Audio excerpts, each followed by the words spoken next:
स्वागत बाटे तनी मंडली चैनल पे। और एक ठे गाना लेकर आई ये लेकर हमारा गाना ना भौजी लेकर आई लेकिन तो ये गाना जो है सबके चैनल जाए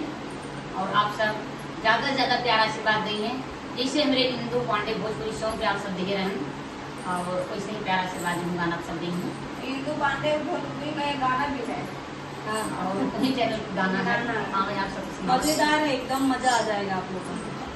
कच्ची दिया में जगावला दिल दुखावला भाल माँ, कच्ची दिया में जगावला दिल दुखावला भाल माँ, दिल दुखावला बाल माँ, दिल दुखावला बाल माँ, दिल दुखावला बाल माँ, दिल दुखावला बाल माँ, कच्ची दिया में जगावला दिल दुखावला बाल माँ, कच्ची दिया में जगावला दिल दुखावला बाल माँ। एक तो पापा के दुलारी दूसरे मम्मी के प्यारी, एक तो पापा के दुलारी दूसरे मम्मी के प्यारी, तीसरे नहीं है तू छोड़ावला दिल दुखावला बाल माँ, तीसरे नहीं है तू छोड़ावला दिल दुखावला बाल माँ, कच्ची निदिया में जगावला दिल दुखावला बाल माँ, कच्ची निदिया में जगावला दिल दुखावला बाल माँ, दिल दुखावला बाल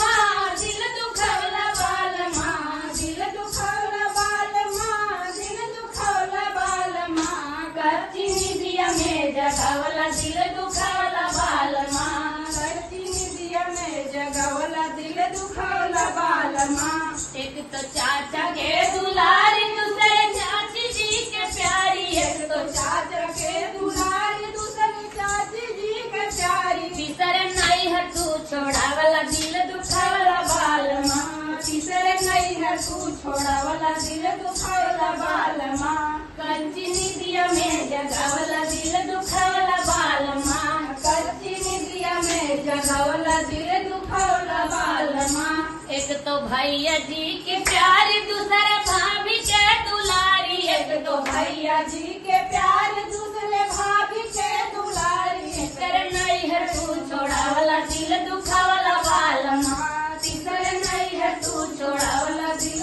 दुखावला बाल माँ, कच्ची निदिया में जगावला दिल दुखावला